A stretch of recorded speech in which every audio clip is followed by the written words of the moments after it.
first time visit on the channel? I know. It's my first. Okay. It's Yeah, my super. first time. Okay. I know you. I know you both been on the channel, Bree and Maddie. You guys been here Yeah. before, so you guys been on the channel before. All right, so what's up, everybody? Nerd Club 94 back here again with another special end of the year little debate talk podcast for you all with some familiar faces, some unfamiliar faces. I always let my guests introduce themselves. You guys want to plug in your socials or tell everybody where they can follow your stuff. You can plug anything you guys want. You guys are going on podcasts or whatever, and then we'll just go in the order. We'll start, Bree, and then we'll just go in order. And Maddie will go last, and then we can dive into some of the conversations. If you're in the chat, you want to leave some comments, you can leave your comments in the comment section, and then we can maybe get some of your comments as well. All right. Bree, you can find me on TikTok, Instagram, I think Twitter too, as same Bree.stout. And also, I'm a part of the Panda Wrestling Company. We're over on Twitch. On Wednesdays, I do a show, Wrestle Talk Wolfpack, with Self Bet Wrestling, Dad Hat Wrestling, and Jaxpo 89. Tons of fun. And we also do a SmackDown watch along every Friday night. Go ahead. Everybody keep going. We'll go in the order. My name is Bradley, but all my socials are the Hype Method because I am the self-proclaimed friendly neighborhood hype man. I seek to just be a positive presence in Wrestle Talk, in MCU talk, in any kind of talk that give a little positivity. So you can follow me anywhere and everywhere at the Hype Method.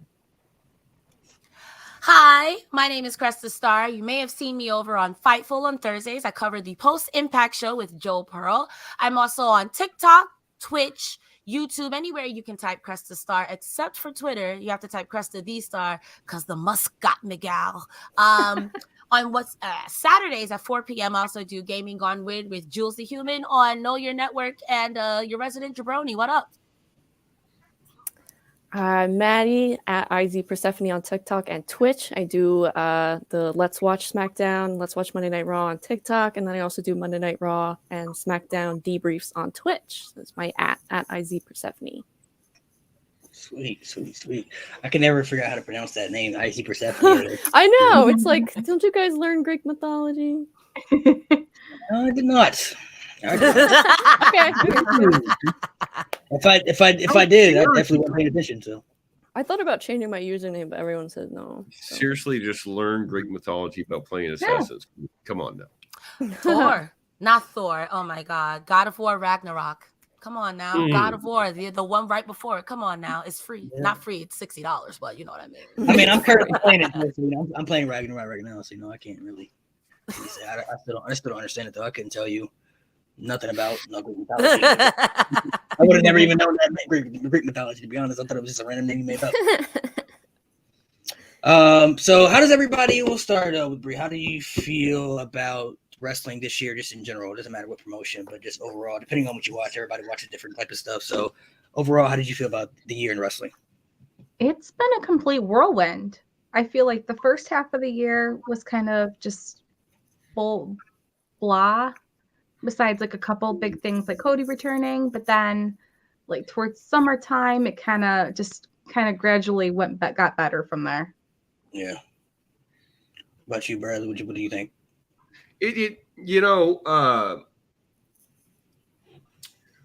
I went to WrestleMania when I was in high school in Houston in 2001. Yes, I'm an old man. I'm jealous. So that's WrestleMania 17. I'm jealous. I've watched wrestling for probably longer than most of y'all been alive. But this year was a struggle at the beginning for me because I am absolutely a WWE mark. Absolutely. I'm not afraid to admit it. I tried AEW and Impact and couldn't get into it, and that's my own just scheduling issue. But I'm slowly getting into other stuff, but I've always been a WWE guy. And I was really struggling with that before WrestleMania. And WrestleMania just won my heart over. It just Cody coming back, It was in Dallas. It was like 20 minutes from my house. And so, and then with the whole thing with Vince went down and Trips taking over and me just like geeking out every week, just going, Papa H has got this, man. We're going to be fine.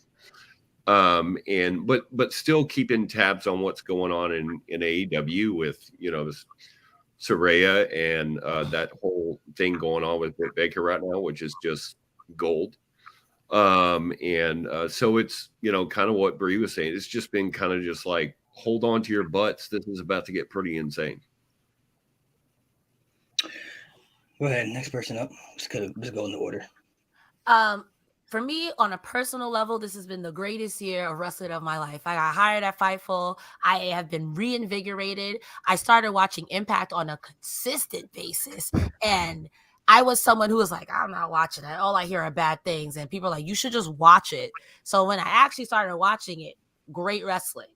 From a fan level, there has been so much drama this year that part of me is like, ooh, but the other part is like the wrestling has just been superb. Seeing Cody Rhodes go from AEW to WWE, that's something, because you always see it the other way. And then Sasha, Naomi leaving, All Out, brought so many things happened where it was like, yes, there's storylines, but there's also like this real life storyline. So there was a lot to keep up with. And honestly, too, Vince McMahon retiring, however it ended up happening, is still a mind blow to me, if you will. So I mean, I've been very sports entertained this year. For better or for worse, I've been very sports entertained.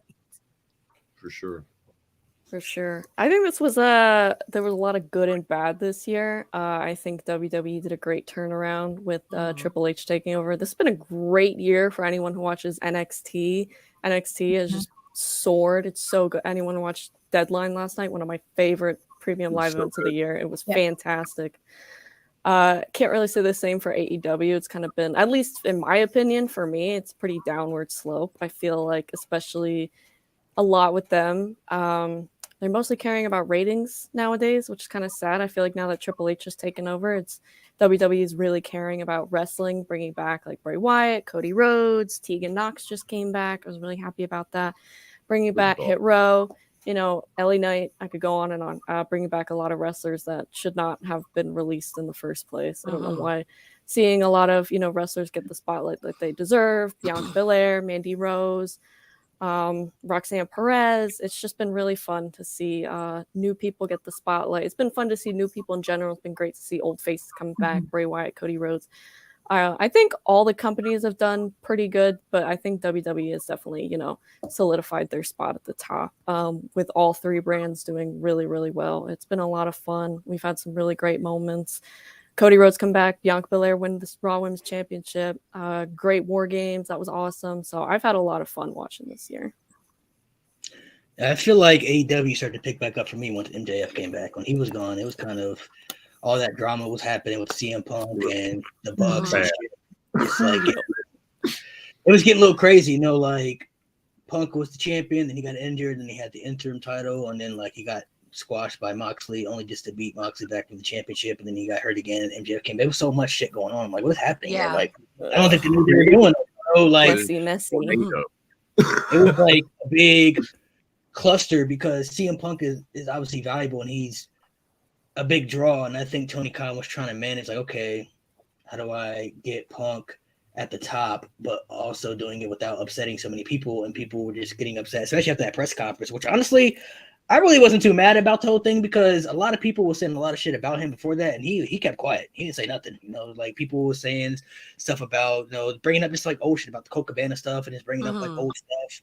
And he never said anything. He kind of just kept it hush hush, and then he responded the way he did, which is very CM Punk fashion. If you know him, he's very controversial at times, so he don't really care. He said what he said, and then people got upset about it, and he probably could have said things a little bit better. But like I said, he didn't say nothing for a period of time. He went to that press conference where he just decided to, all right, well, everybody's asking shit, so let's talk about it. You feel me? Like let's this is my side, and everybody I think has a different side to the story. There's always, I don't feel like there's a right side. There's always somebody's side, and then there's the other person's side. So I think it's just a matter of I think it's a matter of them trying to rebuild that branch. Can they bring CM Punk back? But the Bucks and everything there, because wrestling is a business, you know what I mean? And Yeah. I don't know if Tony Khan, if there's one thing I can always respect about Vince, is that the working environment he kept was like, you know, there were people there who worked together. He had fucking Matt Hardy and Edge do a whole storyline when literally Edge took his girlfriend in real life, you know what I mean? And he somehow managed them to get along to do an entire storyline on television together, literally in that moment. You know what I mean? Like, how can you do that? Like, I don't know how any boss That's not is able fair. Because Vince would be like, yo, you have to fight me if y'all don't do this. Yeah, literally. That's true too, but you got to remember though, he fired Matt Hardy and then brought him back. So he brought Matt Hardy back after he got fired. So it's like, it's just the principle of like, he basically told them, hey, you guys are gonna work together. We can make a lot of money off this. Like, I don't think I would have been able to be like, I'm not working with him, bro. Like, you want me to work? I don't even want to be in the same room with him right now. Like, he literally. You're not gonna do this for $100,000. Like, I mean, the money might count, but it's like it's still the If principle. that. Like, it's still the principle of like the whole situation. I don't know if Tony True. Khan can really mend that. Like, hey, you know, Punk, can he? Because like we all had jobs where we probably work with people we don't like.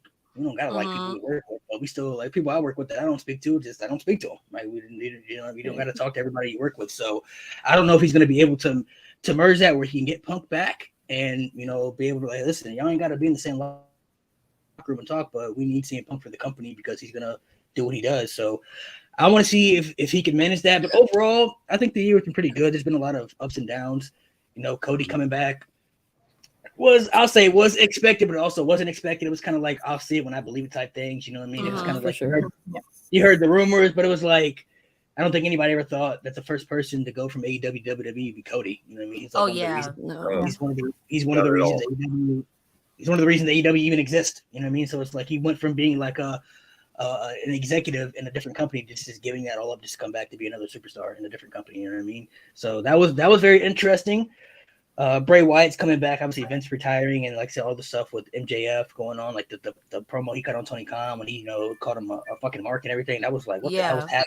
Like, you know, like, so I honestly still don't know if that was shooter. I don't know if it's real or not. I can't even tell you. I honestly don't know, man. There's so much stuff that was just going on. So I think it was ups and downs. Like Maddie said, though, I think AEW does do a lot of things for the ratings, which is understandable. One of my only critiques also about AEW too was like I always felt like sometimes they would just take too many shots at WWE for no reason. Though. Yeah. Like For attention. Yeah. So much. I can attention. understand it. You make a little few shots here and there, okay. But it's like they would do it so much. I'm like, why though? Like just be AEW though. Like just be. Some people are hurt, and it's the only time you're gonna get it out. You know, y'all flex on your ex a little. You got flex on them. You got flex on them. Right. Yeah, but every week. I'm not agreeing with it. I'm just saying I see where you're coming from.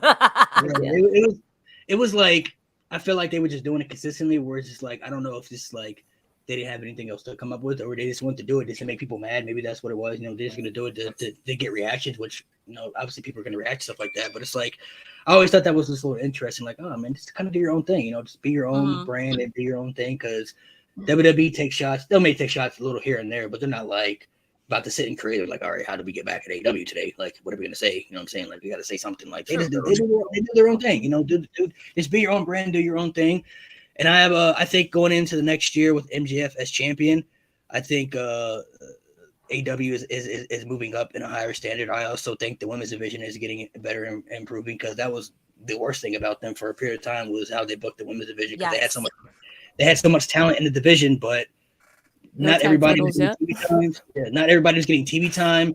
The matches weren't always great, you know what I'm saying? And so I think the Jamie Hayter and Tony Storm match definitely, I don't say put it on the map, but that definitely is going towards the right direction as far as being something very positive and very good for that women's division, especially with Saraya now being there too.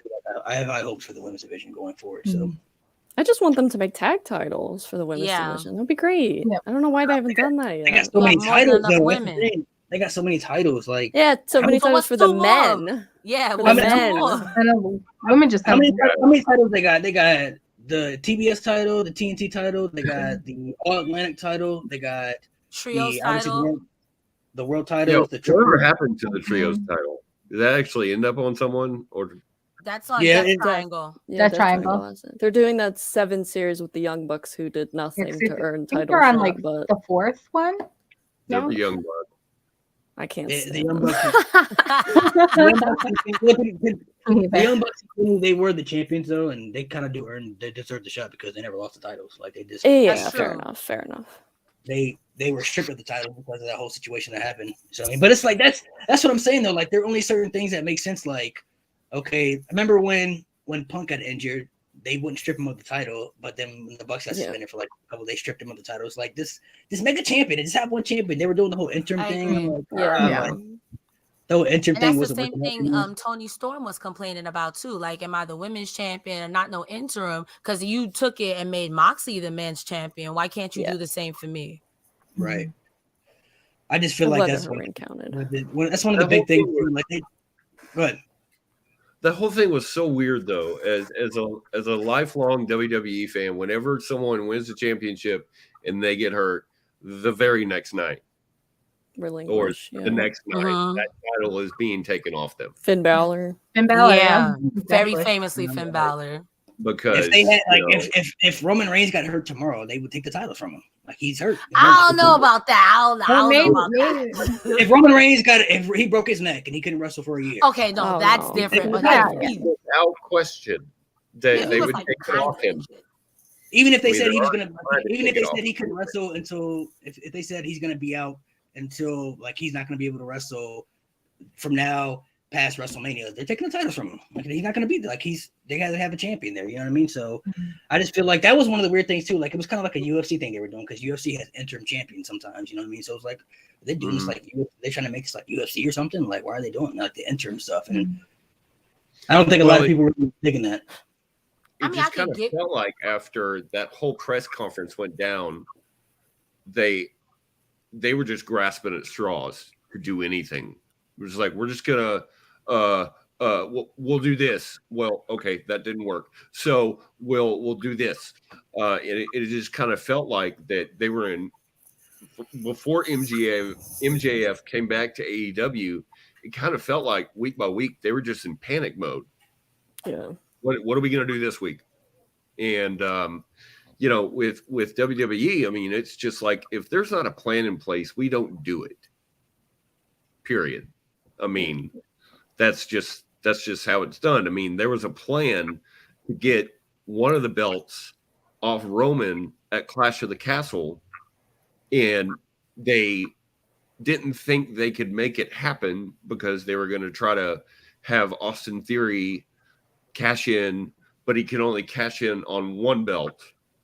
And so he was going to get one belt off Roman, but Roman was going to keep the other belt. But then Trips at the very last said, "This is too complicated. We're not doing this. No, not right now."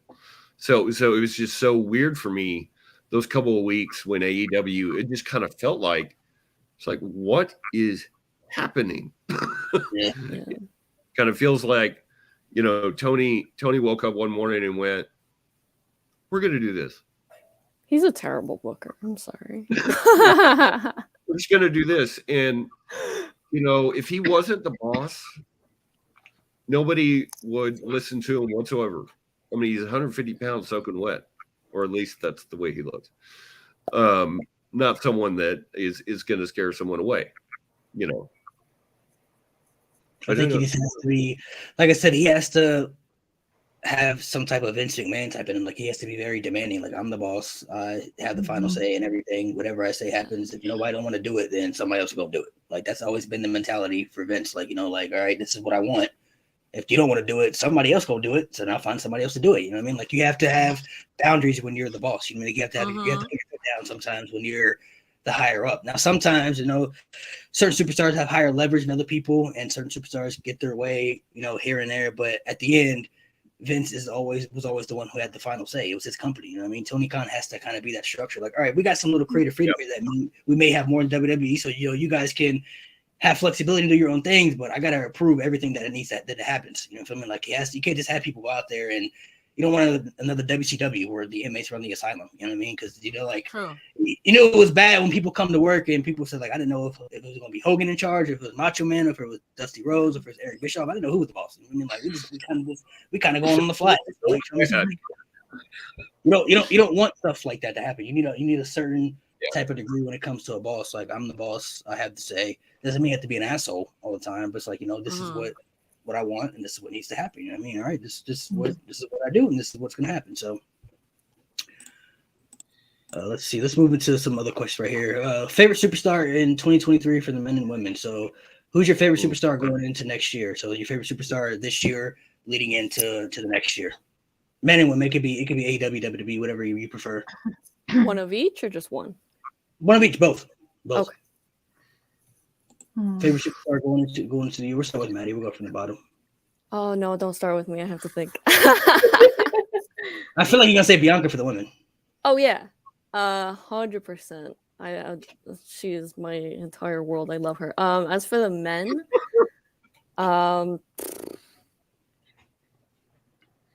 that's kind of hard, but I kind of got my eye on Grayson Waller. I know he won the Iron Survivor Challenge last night. I think he could be He was a my top pick. He was heel. my pick last night to win. Yeah, me He was my too. pick.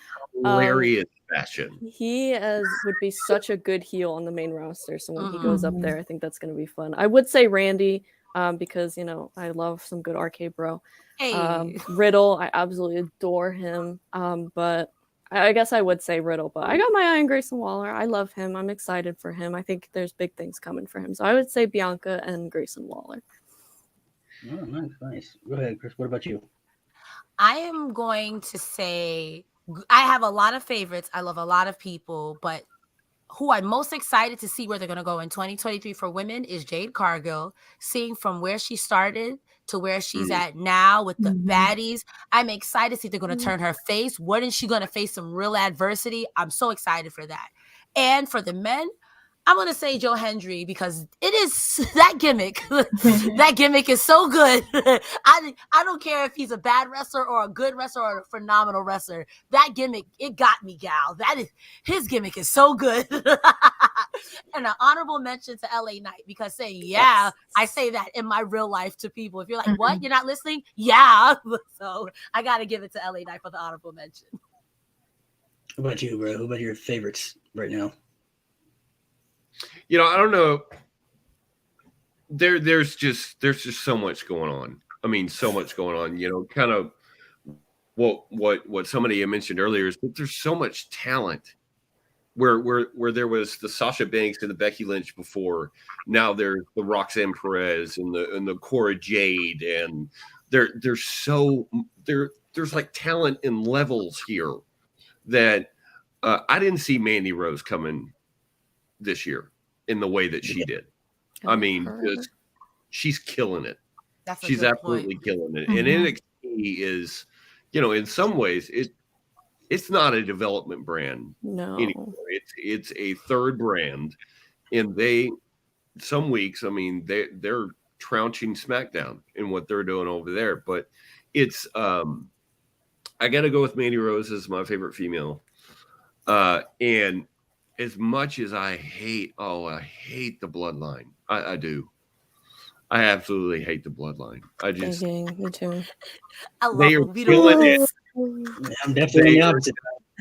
Narratively, creatively, with the Sami Zayn and the Jay and the Roman, and narratively that whole thing is just killing it. And they're gold every week. Gold so much that they're breaking out of character. They actually can't stay in character because it's so good. Yeah. And so I got to go with Mandy Rose, and I know it wasn't clear because it's kind of talked about a faction there. I'm going to go with Sami Zayn because he's on another level. Yes. Of just Sami Zayn's great, man. I love He's to always feud been with great, Johnny though, man. Knoxville. I'm looking back in NXT when he was around, man. He's always been great, Oh my. Go ahead. This is a tough one. For the women's, I am gonna go with Rhea Ripley because she is probably my favorite women's wrestler right now. Mommy. I love her. I pick her to win the Rumble next year, just because I want to see her entrance music sing in person. But I just love her as a wrestler and like how far she's come from like tag teaming with Liv and all this stuff, and she's killing it in the Judgment Day. Yes. And so I want her to be women's championship next year, either Bianca or on SmackDown. Have her pin Ronda. Oh, Yeah, please. Please. Please, God. next year. Oh, the that pop men- would be amazing. I'm sorry. No, like for real. The men's, I was gonna say Sammy, but I really like Austin Theory. I want to see what he does with the U.S. title next year, like how far he goes. But I like I Austin like Theory. him as a wrestler. Yeah. I ain't gonna lie, man. Triple H knows how to bring it back up because after that cash in, I was like, man, I don't know where he gonna go from here, man. And Yeah. shit. Yeah. Yeah, I can't. That was the best thing that could happen to him. Mhm. Yeah, that Money Like in the as mad Bank as I was was, an anchor. It was like an anchor on him, you know? Like it was just Yeah. bad timing. It's more like handcuffs. It was such Narratively, bad. It was such bad. This honestly was Money in the Bank. Money in the Bank this year was probably used the worst that it's ever been. Liv Morgan, Austin Yeah. Theory, like it just turned out bad for everybody. You know what I mean? Like Liv Morgan cashing in so soon, and then nobody ever believed she was gonna beat Ronda Rousey credibly. So like that hurt her Some tremendously. people did. Some people did. They And always I have don't- the I don't know women anybody. cash in so early. I don't get it. I don't know one person that ever said that I could see Liv Morgan literally believability to beat Ronda Rousey. I mean, just it never- could have been done. I feel like they booked her bad for months before that, and then she won like 4 or 5 matches, and then we're like, okay, now she's Mrs. Money in the Bank. Rhea Ripley just beat you up, sis. They- Yeah. I think What? Liv was probably the best choice to win. Though. I It agree was- with It was that. done. It was done so bad because they should have had her, in my opinion, keep the Money in the Bank and then continue to build her up credible as the Money in the Bank with the briefcase and everything. That way, when she cashes in, people can like, oh, I think she's ready. But like, Mhm. if the booking really believed she was credible to beat Ronda, she would have beat her. Like it would have happened. But even the booking was like, I don't know how we're gonna do that because the match happened at SummerSlam and then she tapped before the 1, 2, 3s. People were like, all right, well, she's tapping out and shit now. That's why she was getting booed for that period of time. And then it looked bad for her all around. You know what I mean? Like the run was bad for her as champion just because of the people they were putting her up against. I feel like nobody felt like she was credible or her character was believable enough to beat the people she was facing. And then Austin Theory, I also don't understand why Vince made Roman both champions and then had Austin Theory win the Money in the Bank. I don't understand what he was thinking about that one. Like I don't know what he had planned for that, but it's like with Vince putting both titles on Roman and then having Theory cash in, like nobody ever saw Theory really cashing in to beat Roman. So people were like, well, how's this gonna happen? It's gonna be for one title. Is it for like people just didn't know? Like I don't even think Triple H even understood. Like I don't even know how we're gonna do this. Like what are we gonna do? So having it end the way it did probably was the best thing, I guess, for him. You know, he's U.S. champion again now, and he's dropped the whole selfie gimmick. He's revived himself again. You know, now he's more serious, which I really like about him. I really liked. I don't know if you guys ever saw Austin Theory's work in Evolve, but I liked a lot of his shit in Evolve. And if he can bring that type of gimmick back to what he's doing now, the future is very bright for him. So hopefully, Money in the Bank will be used better next year than it was this year. I mean, it was the people who won it. Nothing against them, but it was just bad timing for everything for them. You know what I mean? Yeah. Like, it wasn't the right timing for everything. Well, the winner wasn't even in the match before the event. I know. Exactly. That pissed me off beyond belief. There was like I was no come marketing on. whatsoever. See that to me though, that was smart heel booking though. I didn't mind that. It's just the fact of who the champion was though. Like if you have something like that happen, you at least have to know that if this person is going to win, you gotta at least know that he's gonna have to at least hold the title. I mean, but you have Roman who's on this run right now holding both the titles, so it's like you're gonna have Theory be the one to beat Roman. You feel me? Like is it really gonna be this guy? No. That's not gonna work. Build this guy up to be like 500, 600, 700, 800, 900 day champion, and then you're going to give it to this selfie king. Yeah. Who before the selfie king was Vince McMahon's little boy. Like Yeah. what?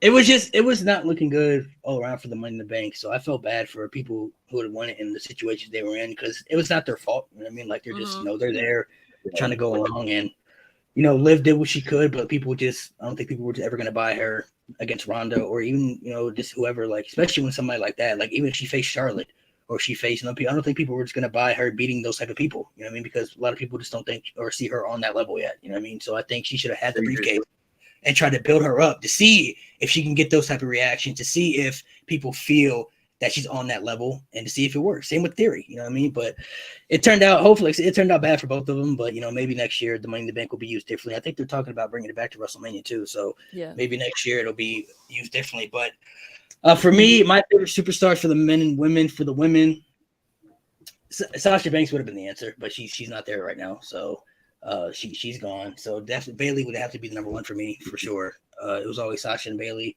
for me. Rhea Ripley definitely is in there for me as well. She's been one of my favorites since I saw her in the Mae Young Classic, you know, the first time she was in there. So I've always liked her stuff.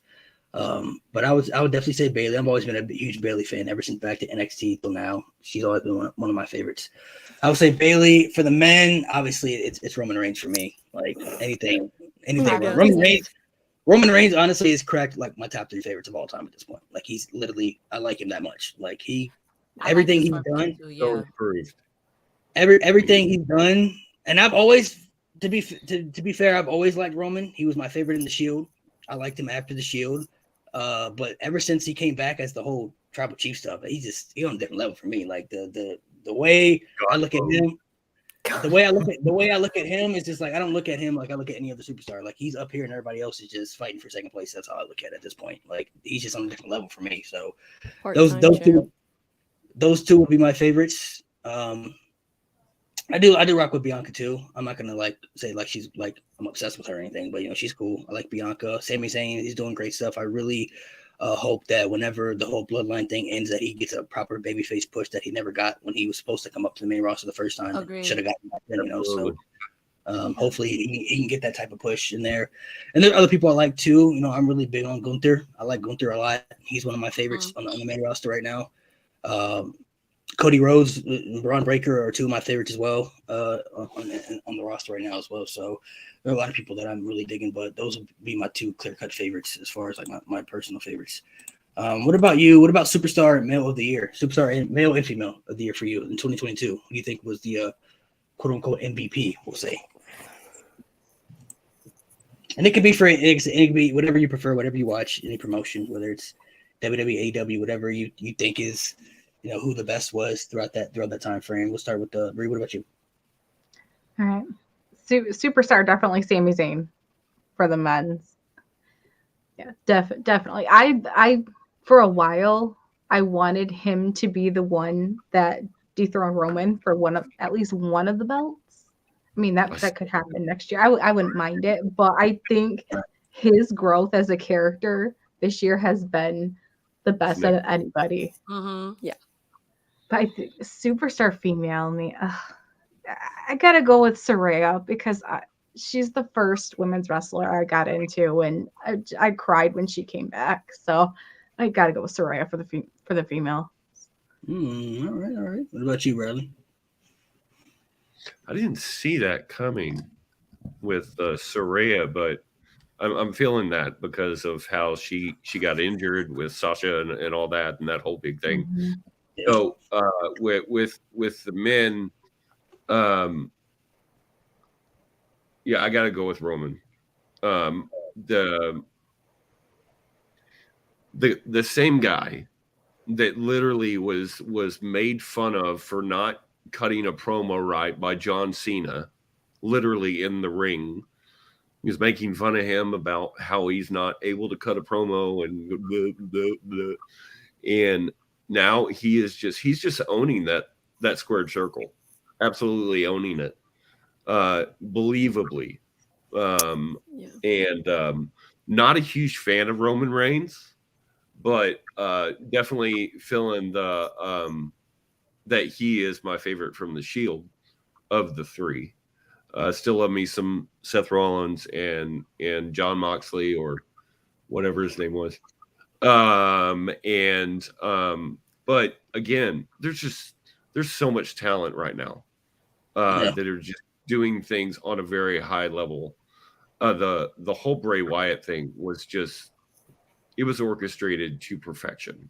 Yeah, and a lot of people I've been reading online are just like, well, now it's too slow. They're going too slow. Like, you wanted long-term storytelling. There it is. There it is. And I'm loving it. And they could inch through this forever and I'd be fine with it because it's just incredible stuff. And when it comes to Superstar of the Year for the females, why is it so hard? Because there's so many of them. But I gotta go with Roxy, my girl at NXT. I mean, she is just when they split those two up, Cord Jade and Roxy. Yeah, Yeah, that's good. it created that narrative right there. That was a changing moment, I think, for her character. And every week she just performs at a very high level. I'll give mine real quick, then I'll let you two go run through mine. I think for the women, for me, would have to be Bianca. I think she is the face. I think she's the face of the entire women's division right now in WWE, and she's probably the first one to be that since the Four Horsewomen come. So I would say Bianca, and for the men too, it's Roman Reigns. I really don't feel like anybody's on his level right now as far as anything. I feel like he's on a completely different level than everybody's been, and he probably could have been this guy, a couple of years ago if they kind of just let him turn heel and kind of just let him do his own thing instead of trying to force in the whole next John Cena babyface gimmick type stuff. You know what I mean? So, I mean, the stuff that he's doing, he probably could have been on this run for quite some time. You know what I mean? Like, so I really just think he's just on a different level as far as superstar power, as far as everything he does. He feels bigger than everybody in the company. When he comes out, people stand up, whether they like him or not. And trust me, I know because I was at WrestleMania, I was at SummerSlam, and people stand up when he comes out, whether they're throwing up the ones or whether they booing him. Like, he gets reactions no matter what. He brings some type of energy, and like he just feels like that guy now. Like, before he was doing the Tribal Chief stuff, when he was the big dog, there were times when he felt like the top guy, but then it could be Seth Rollins, it could be Becky Lynch. You know what I mean? Like, it felt like it was interchangeable throughout times. You know what I mean? Like, sometimes you felt like it was him. Then you felt like it was somebody else. I just feel like the last 3 years, it's been him, and it's been nobody else, nobody close for me. It's been him, and it probably will continue to be him until he probably leaves the WWE. And then Bianca, I feel like the same way. I feel like she's just having the run of a lifetime as champion. She's definitely going to be champion for over a year. I feel like going to WrestleMania as champion, and probably. She either will face Charlotte and beat Charlotte, or I can either see her facing Rhea Ripley. One of the two. It really just depends when Charlotte, number one, comes back and what brand they put her on, and two, what Triple H wants to do for the brand. But definitely the future is bright for Bianca. She's going to be a Hall of Famer someday. I think she's been killing it in the women's division. She's been having great matches all throughout the year too. Same with Roman for me. So I would have to say those two for me. Chris, you can go. Okay. So for the men, I have to agree with Bree. It is Sami Zayn. I think that the Bloodline storyline is everyone is playing their part. That whole storyline is fantastic. But Sami Zayn does something that none of them else can do. And he's the one making them break character. Usi, oh my God. Oh, Usologist. Oh my God. He's making stuff up at this point. He's just saying random stuff. When they said honorary Us, I wanted that shirt. Usologist, I want to take that class. I'm feeling Usi in this Chili's tonight. Sami Zayn is doing something. Everyone in there is playing this part, but they're playing checkers, he's playing chess. So I got to give it to Sami Zayn. He took it from being super serious to having just that tinge of comedy, humanity that makes it super relatable. Sami Zayn is great in any role you put him in, but to see him in this, from going to be, listen, you don't got to listen to me, but I'm a master strategist, to what up, my dog? Oh, superb, bro. And for the women, I gotta agree with you guys on Bianca. Bianca this year held it down. There are so many good women in WWE. I gotta shout out Zelina Vega. I gotta shout out Becky Lynch. But Bianca Belair at the top, being the standard bearer, she's really been doing it. And I'm personally speaking, it always bothers me. Like, well, she's not that entertaining. But shh, no, she's that girl. Like, I guess for men, like Hemi Neutron. What's that for her? I don't know, her down bus, house down boots. I don't know. She's really that girl. She's always been that girl, and I enjoy her matches. Even the match she had with Becky Lynch, that whole program with her and Becky Lynch, as a matter of fact, was really good, because no matter what Becky Lynch did to her, she always had an answer, and I love that. I could see, I think it was Hype Method who said, I could see her being champion up until next year, way into next year. Have her lose it at Halloween Havoc. Something really like wow, I can't believe she dropped it. But whoever she does drop it to, that person is gonna to the moon. Cameron Grimes to the moon. For the men, as much as I want to say Roman Reigns, at least in my opinion, it's become quite stale, and I feel like he's definitely acting on more part-time basis. So I want to go with someone who I feel like is putting in the work every single week, every single time, and that's Seth Rollins. He's so consistent. His matches with Riddle, even Roman at the Rumble, again Riddle at Clash of the Castle. I just think he's been consistently putting on the work, being on TV every single week, and I think he's working his ass off. And I think his US title run should have been a lot longer. I hope that he's a world champion again soon. But he's been working so hard, and it's really been paying off. He's obviously a top star anyway, but I think for me, he's been, I think Roman is probably the top spot, but at the same time, I look at Seth as working a lot harder. And then again, for the women, it's obviously Bianca. She blows every woman in every other company, AEW, Impact, out of the water.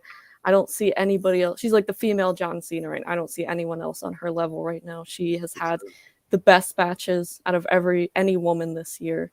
The storyline with Becky was great. I hope to see her beat Charlotte at WrestleMania and conquer all 4 horsewomen. That would be really great for her. So she's come a long way. I'm really proud of her. I love her, and she's not done yet. There's a lot more for her. So Bianca's definitely killing it right now. She's definitely killing it.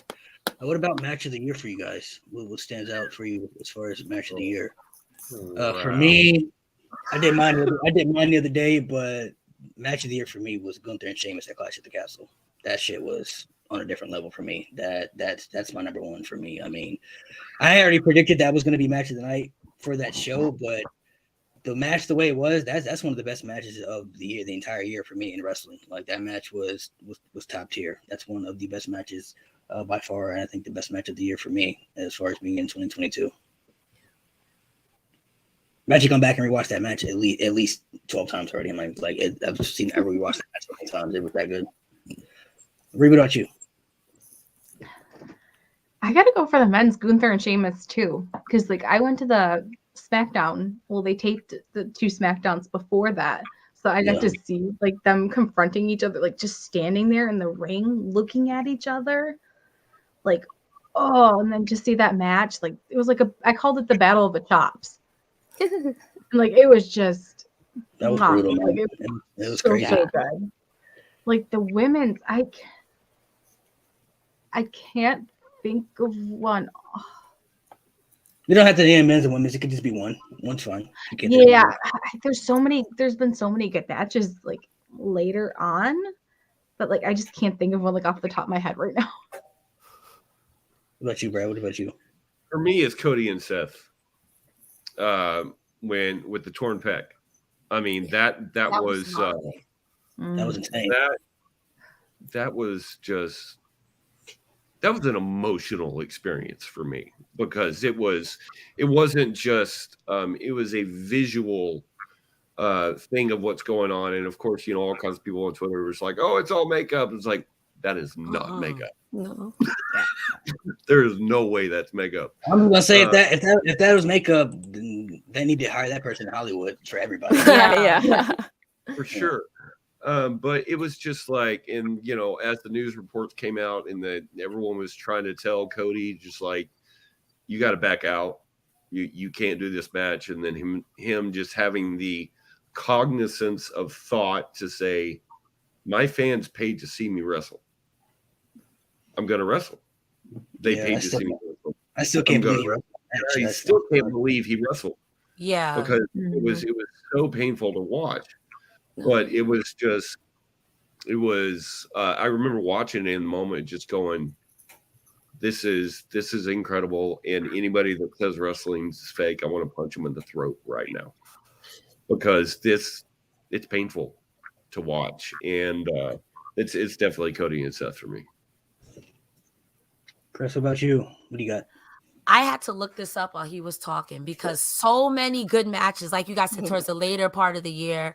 Honorable mentions: Josh Alexander versus Mike Speedball Bailey that just happened on Thursday. Holy hell, that went an hour. That was so good. Another honorable mention, I got to give it to Masha Slamovich versus Jordan Grace.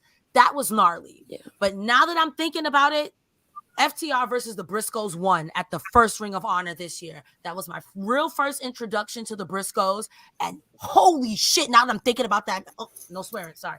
Now that I'm thinking about that match was stiff, capital STIFF. There were so many spots in there where I thought, oh my God, Dax Harwood is going to kill this man, and Jay Briscoe is going to kill this man, and no one died at Stonewall. They were so good. That match to me set the bar. So every time people are like the Young Bucks came out, I want to see them versus FTR. We're going to be getting FTR versus the Briscoes again. So I got to give it to FTR versus the Briscoes one. I had to unlock the memory banks. FTR is probably besides the Usos, they're definitely my favorite tag team right now. Like they're killing it, you know. The Briscoes too. The Briscoes they're phenomenal. I would say I'd agree. I'd say Cody and Seth at Hell in a Cell was probably the best. That match was just so emotional. It was so good. I don't even have words. Definitely a 5-star match for me. They're such good. They have such good chemistry together. At WrestleMania Backlash, Hell in a Cell, I think was the best match of that trio. It was just so good. Great ending. And then I guess honorable mention for the women, because I think the best women's match of the year was definitely Bianca versus Becky. Perfect ending, great storyline leading up until then. So yeah, that was pretty good to me. If I had to throw out an honorable mention too, I'm going to say Drew McIntyre, Roman Reigns at Clash of the Castle for me too, because that was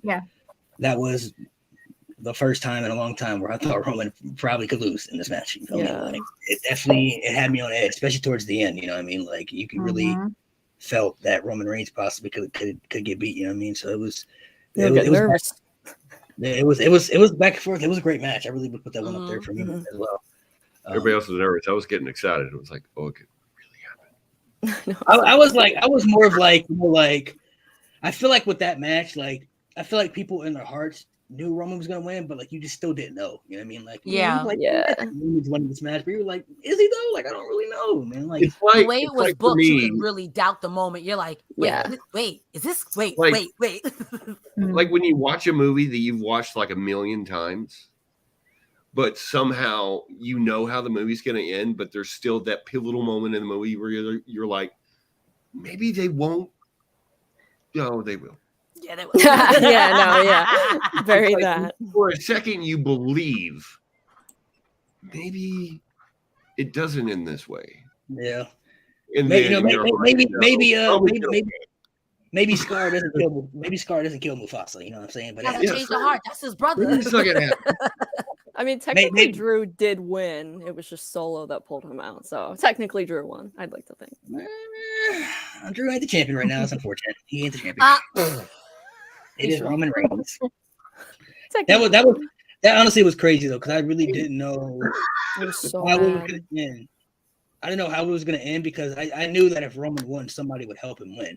But the Usos weren't there. Always needs help to win. If Sammy wasn't there and the Usos weren't there, so I didn't even think about Solo. Like it didn't even cross my mind. Like I didn't even think. I'm like, I don't know how this is gonna happen. I'm like, he probably cheat, low blow or something. The belt. The whole island works for the WWE now. Yeah, no, that's great. I figured it would be something, but I don't even know. Like I said, I don't even know why I didn't even think about Solo. Like I thought maybe like he used a chair or a belt or something like that. You know, a low blow. I think just Solo's time in NXT was kind of like, okay, it's time. He's done it. Yeah. So. Yeah, I saw it because he was kind of going after the North American title a little bit around that time too. So I really didn't like this. I didn't see it. Went back and got it. Yeah, he went back and got it. So it's like I don't know. It was good. It was good for me because it was like I didn't see it coming. I know some people probably maybe thought about it at least, but for me, I definitely didn't see that part coming. So it definitely threw me off. So. Yeah. What about breakout superstar of the year for you? Who you think had the breakout year for you? Somebody that stepped up, or somebody you think had their shine, or somebody that you think shocked you? Maybe somebody who had the best year that you didn't even think they would even think they was going to have maybe the year they had. I think a lot of people might say Austin Theory. Austin Theory definitely was one of them. I feel like, especially with the U.S. title and the Money in the Bank, even though even the Money in the Bank didn't end, the best, but he's still in a good spot after all that situation happened. You almost got to answer that question in two ways, because it almost feels like you can't answer a breakout superstar for the end of Vince's era and the beginning of Tripp's era, because it's just like it was such a seismic shift in how everything was done, in that some people were already written off with Vince, like Ricochet, for example. Vince never was going to push him, but Trips is behind him with a freaking bulldozer ready to push him. And it's just, it's, and as I've said several times tonight, it's just talent on levels here. There's such a depth of talent in AEW, in Impact, in WWE for sure. I mean, and to think that at one time all of these, the whole wrestling community existed in the WWF, in WCW. It's mind-boggling to think that everyone's just like going to work for WWF. That's just not going to happen. That there's too much going on. They can't pay that many people. They can't give the people their credit, give them the time that they need. I'm going to answer this in a different way. And you can never invite me again. That's fine. I hope you do, because I've seriously been geeking out most of the podcast tonight, because I usually am on the other end of this watching Panda Wrestling. You can answer however you want to. Just give it whatever you want to say. Whatever. I'm going to say the breakout brand of the year is NXT. For sure. Without, Yeah. it's just going from NXT 2.0, which paintball theme, whatever, and shifting that over to the black and gold again, so perfectly, still pushing all the stars correctly in the ways, coming out with the Iron Challenge out of freaking nowhere, and even as it's happening, I'm texting Malik and going, what are the rules to this again? It was a little confusing. We figured it out, because it's Shawn Michaels. He's not, it's kind of like the championship scramble a little bit, just a little bit different. So it's just every week I was really excited about watching NXT, and that's not something that I ever experienced. I'll give my answer. I'll do one for the men and women. I think for the women, for me, would be Mandy Rose. I think for her to go from being literally a jobber to like a legit main event top superstar, she's doing the damn thing, man. You gotta give respect to it, man. She's revived everything about herself. She showed people that she is a legit star. Like when she comes back up to the main roster, I can literally see her as women's champion. Like if you'd have said that 4 years ago, Mandy Rose wasn't women's champion. You feel me? But like now, she could be women's champion. She could be in the main events of shows. You know what I mean? Like she's rebuilt herself up to be up there, and you got to respect it. Some people, and then maybe that could work for some other people too. Maybe going back down to NXT and trying to be something else for people who may not have been given opportunities on the main roster, because not everybody, unfortunately, is going to succeed on the main roster or be given, certain opportunities. You know what I mean? So maybe some people can go back down to NXT and be Mandy Rose, or Finn Balor did it too. Finn Balor went back down there and revived herself up. So I definitely think she's doing the damn thing. I think Bianca had the best year, but Mandy Rose is close to me. She was up there as far as women's champion. She's been women's champion for over a year now. She unified the UK title and the women's title. She hasn't been pinned, I don't think, over a year either as champion. You know what I mean? And she has good matches too. So she's been doing the damn thing. For the men's, honestly, as much as people don't like him, I honestly, just because of how it shocks me of how good he is, I honestly might have to say Logan Paul. Like, I'm so serious when I say that. Like, the fact that he's really as good in the ring as he is. See that coming. I only say that because I don't think people expected him to really perform the way he did. Like the match at WrestleMania, he performed good. People were like, okay, that's cool. He did well. People obviously didn't know what he was going to do before that match, and he did well.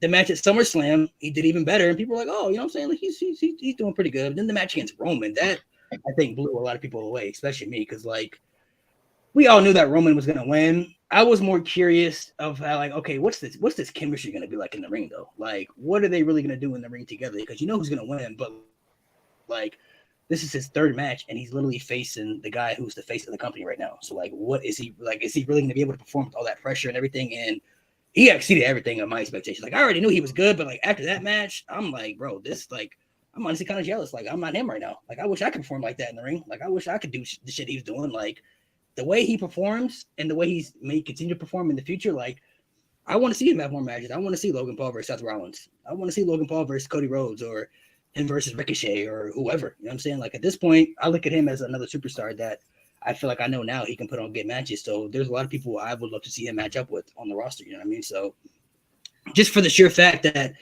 nobody really expected him to perform the way he has, I think he's, whether people like him or not, I think he's crushed everybody's expectations, and I think he's somebody to me that shocked, at least me throughout the year. Like I said, I didn't know what to expect from him coming into it, and we all really didn't even think he was going to come back after WrestleMania. We thought that was like a celebrity match type thing. Like he's all right, celebrity match WrestleMania, he's gone. You know what I'm saying? Then he signed a contract, and we're like, what's happening? Like why is he under a contract? Like what's really going on here? Then he had the match against The Miz. And people were like, "Oh wow, okay, that was cool." It seemed like I was there for WrestleMania and SummerSlam, and it all started out the same way. When he came out, people were booing; they weren't happy. By the time it was ended, he got a standing ovation for both times. You know what I mean? So, and then the match, like I said, the match against Roman, that blew me away as far as like how well that went. I'm like, this is crazy. Like, I don't think I've ever seen a celebrity or this is even a free match wrestler perform like this, you know what I'm saying, in a high profile match. Like it's a lot of pressure to go out there and not only take the criticism because of who you are, but still perform the way you got to perform in that match. And he was hurt in the last match that he performed in too. Not only getting injured, but like I don't really knows if he understands how wrestling the criteria is. Like when people get hurt, you're supposed to continue the match because that's the way. He could have just got hurt and maybe just wanted to be like I'm hurt. You feel me? Like I don't know if I can continue this, but dude got hurt and still performed the way he did. Like he crushed expectations for me. Like I said,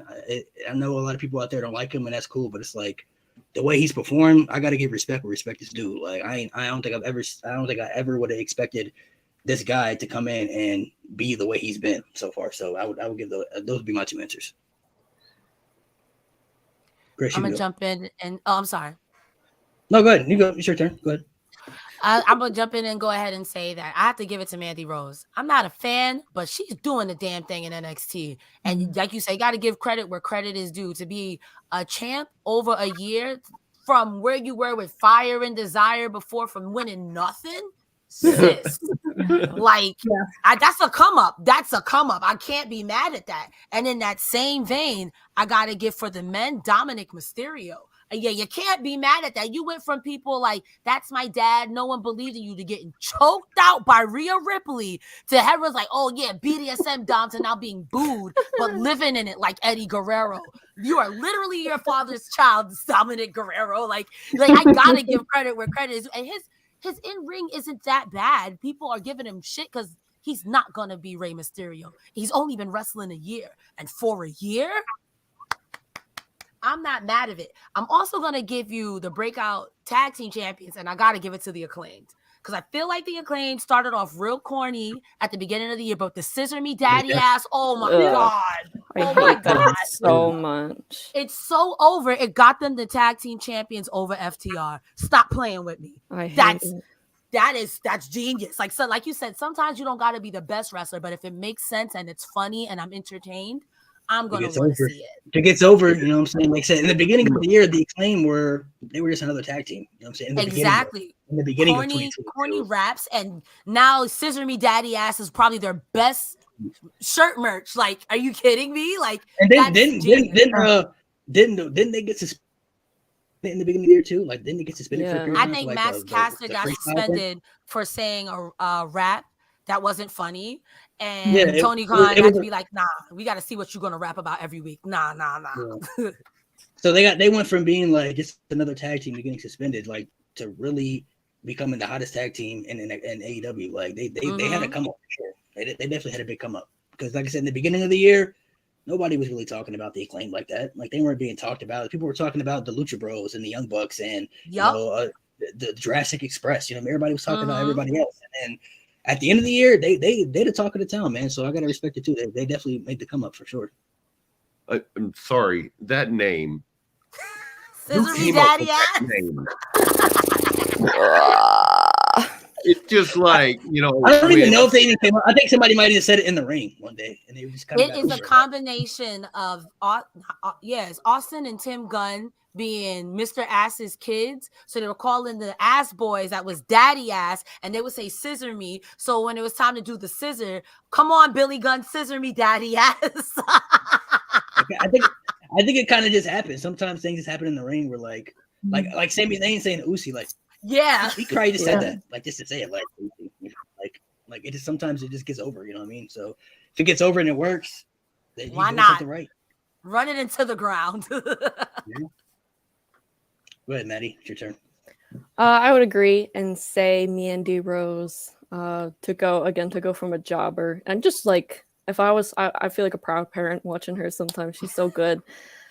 She's really improved in the ring too, I think, and she's not really getting enough credit for that. She's not the best, but she's certainly not the worst. I think she's improved Much a whole improved, lot. though. Yeah, absolutely. Like, she's And I improved- would also she's improved say, a lot. yeah, she has. I would say for the men, I was looking at Carmelo Hayes a lot in NXT. His match with Ricochet was amazing. Yeah. He's so good. Really killed it in the Iron Survivor Challenge on Saturday last night. And yeah, he's going to be great on the main roster. I hope he eventually gets the NXT title off of Braun because Braun's time has come and gone. Carmelo is amazing, so I think he's been doing really well. That's a name definitely that's up there. Carmelo Hayes is definitely up there for sure. I think my prediction was that Grayson Waller will get the next shot against Braun, and then Carmelo Hayes will face Braun Breaker the week of WrestleMania. So that's what I Yeah. see happening because Braun Breaker, the way I look at Braun Breaker to me is the next guy. Like he's the next top guy, I think, of the WWE. Yeah. I think Yeah, he's the- absolutely. Yeah. He's their next. He looks he's- the part. Oh Yeah, yeah. he looks the part, and like he's only been wrestling not too long too, and he's already good in the ring and everything. And he's He's just, I feel like he's their next guy, and he's so young too. It's He's the only like Steiner 25. jeans. It's them Yeah. Steiner jeans. They may Yeah. be bad at math, but them jeans is good. And he's so young. I said Yeah. he's so young too. He's only like 25. So he's like Oh he's wow. between. It's I think I'm looking at the four younger guys between like him. You got Austin Theory. They still got Gable Steveson, even though we haven't seen him wrestle yet. But he's only like 22. He's still barely young in his life. He won an Olympic gold, and assuming that if they want him to kind of be the next Kurt Angle, quote unquote, I think the main thing they're worried they're going to have him get down first is his wrestling ability, and I think promos and everything else will come later because that's how kind of Kurt Angle started off. He came in and put on good matches, and his character and promo ability wasn't that great in the beginning, but it improved so much over time. You know what I mean? He became so good. So I think they look at him the same way. And then there's so many other young talent they have up there right now too. You know what I mean? So I think the future is good for them right now. They got a lot of people in their 20s and some people right now, and they're just approaching their early 30s. Who's still going to be around for a while too. So to kind of go into that question about breakout star, who do you think next year? Who's somebody you think next year is going to have a breakout year, or somebody that you want to see have like somebody you could look at and see like I could see this person having a breakout year in 2023? It's based off maybe the momentum they have right now, or just somebody you think in general, like just looking at them, like I could see that person having a breakout year next year. I'll go both brands, but I think for the men it's going to be Karrion Kross for me. I think he's going to have a big year next year, and I know a lot of people expect, or want Cody to be the one to beat Roman, which I could see happening. I could see Karrion Kross being the one to beat Cody, though. Like if Cody's going to be the one to beat Roman, I could see Karrion Kross being the guy to take out Cody Rhodes and be champion. Like I still feel like Triple H wants to push him the way he was pushing NXT, just because Roman Reigns is there right now and he's so dominant. I think they're kind of just trying to take it easy and kind of build their way up. So I think Karrion Kross is definitely definitely a person somebody should be looking out for next year. As far as for the women, I want to say Chris Statlander so bad, but she gets injured quite often, and it hurts my soul that she gets injured because I really wanted her to be the one to be the next women's champion because I really like Chris Statlander, but because of her injuries, I'm not really sure if that's somebody they're really going to go with because it's hard sometimes trust people with injuries when they have the consistent injuries. You know what I mean? So it's like, do we really want to go with them again? Are they really going to get injured? So you don't really know. I think next year though, if I had to pick the safe bet, I would say Rhea Ripley. I think next year, I think she is going to be the one to beat Bianca for the title. I think she's going to be the one. My early prediction is, even if she don't win the Royal Rumble, I think more than likely what I see happen, I think Becky Lynch wins the Rumble. She goes to SmackDown to take the title from Ronda, and then Rhea wins the Elimination Chamber and goes to WrestleMania to face Bianca. That's what I could see happening. It's assuming that Charlotte's not going to be involved in the Women's Championship, which we don't even know yet. She's kind of always is, but I don't know if Triple H wants to just throw her back in there or if he's going to do something different with her. But that's what I could kind of see happening. So I think Rhea Ripley is going to have a big year next year, even with or without Judgment Day. What about you, Brie? What do you got? For me, for the women's, I think Rhea Ripley is going to have a really, really good 2023. I want her to, but also Shayna Baszler. I want to see her versus Ronda. I could even see Shayna beating Ronda for the championship, and then Rhea going up against Shayna. Ooh. I want that so badly. For the men, I want to see Carmelo. I think Carmelo Hayes will end up on the main roster next year and have give him versus Ricochet a run on the main roster. Shayna Baszler is definitely somebody who's her push is long overdue. Like she should have been a women's champion. She should have been women's champion a long time ago. Like it's so crazy. Yeah. It's so crazy to me that she's still not even relevant anymore. And it hurts my soul to even say that. But I would love for her to be the one to beat Ronda, be the first one to even beat Ronda by submission. I think would be huge for her career. But I'm looking at it I feel like Triple H maybe want to rewrite some wrongs that Vince didn't do, and I could see Becky being the one to beat Ronda because we didn't get Becky versus Ronda when we were supposed to get it at WrestleMania, and they threw Charlotte in there when nobody really wanted Charlotte to be in there. So I could see him being like, you know what, let's give this match, let's do this match because Becky's really starting to get over again, kind of as the man right now too, and people really don't like Ronda either. So I think that's a perfect babyface heel storyline right there. Like people are going to be so behind Becky Lynch is going to be crazy. You know what I mean? So I could see Becky being the one to beat Ronda and then Shayna being the one to beat Becky because Shayna should have beat Becky at WrestleMania. Oh, come on, talk about that. Facts.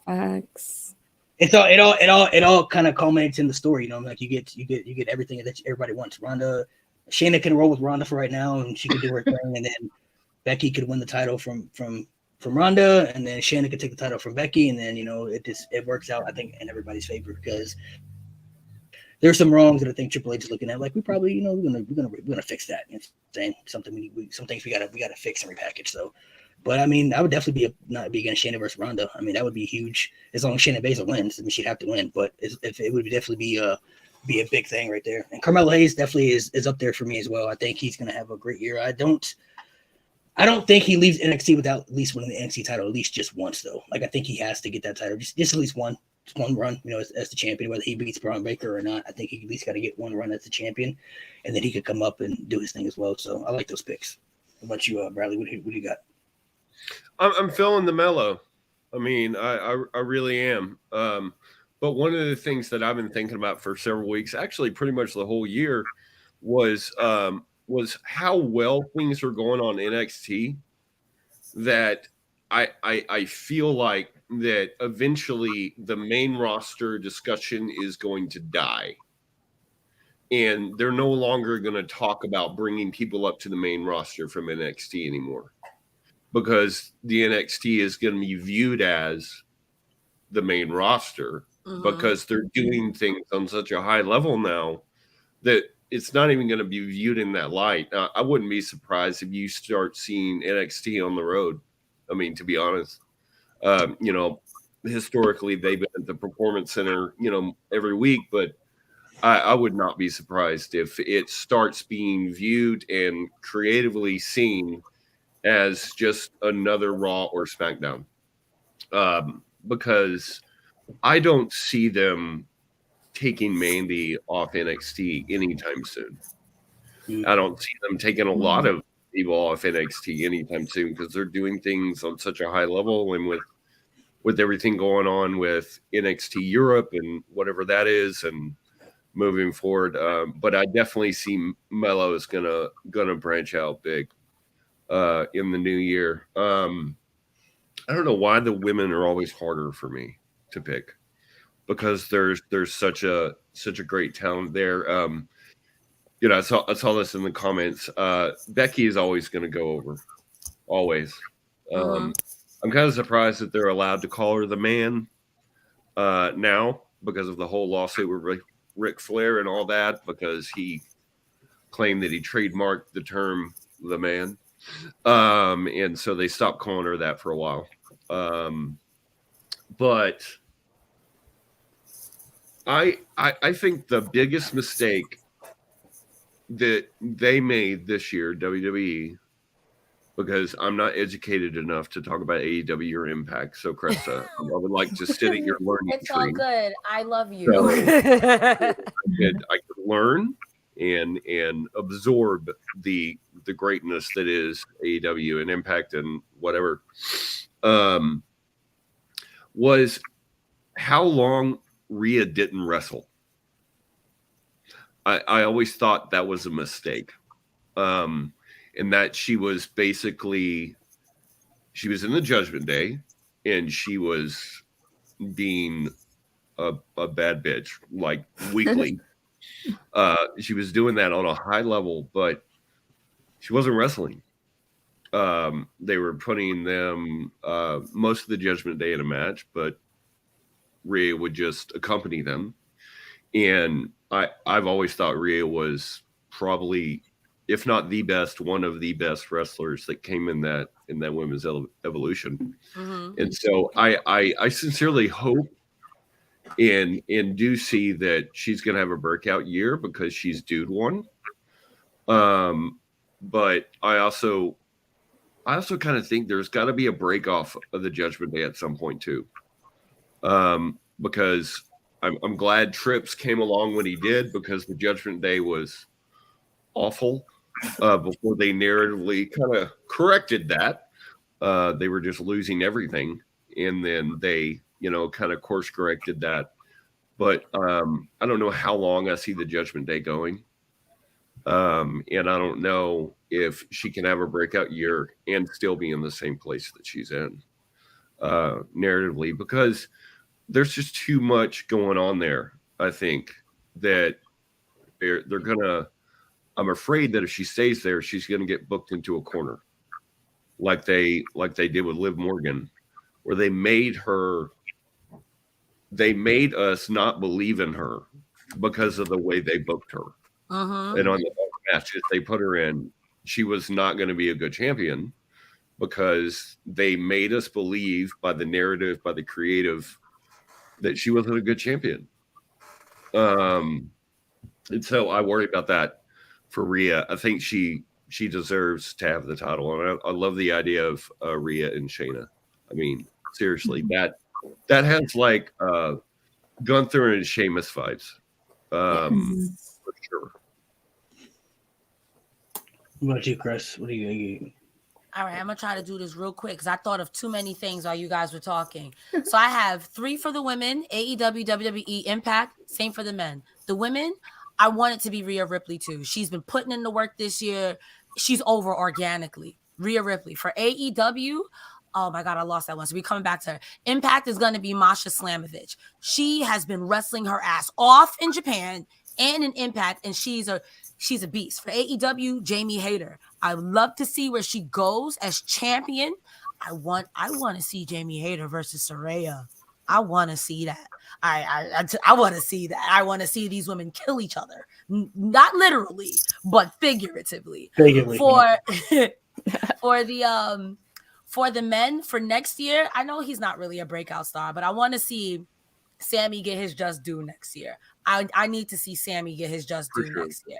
Also in AEW, I want to see them either actually let Danhausen wrestle. Like, yes, he's a joke, but Danhausen is actually a good wrestler. Yeah. Or B, I'm ready for the MJF Triple H reign of terror. You know what I mean? I want to see MJF be the biggest POS in professional wrestling I've ever seen, because I think he can do that, and it's not like gonna be like Not already.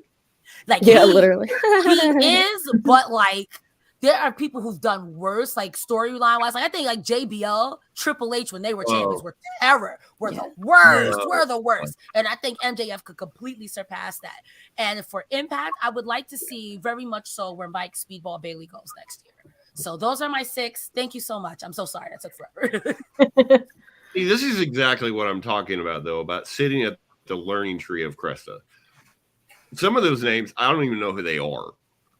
And that is a crime as a wrestling fan that they're but it's humbling too, that as much as I've watched wrestling, there is still much more to learn, and I appreciate that about the wrestling community. Mm-hmm. I have a deep appreciation for that, because there is always so much more going on. So I mean, I get it when people say that they don't watch Impact or TNA, because I just started watching it consistently.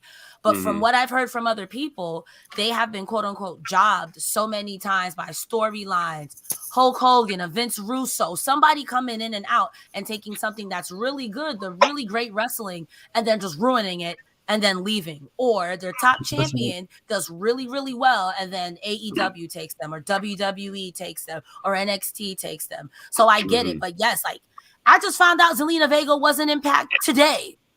So there's always something to watch. That's the good thing about wrestling. She used to be in Mexican America, along with she used to be like her name was Rosita, I think it was Rosalina. I'm excited because as soon as that was years.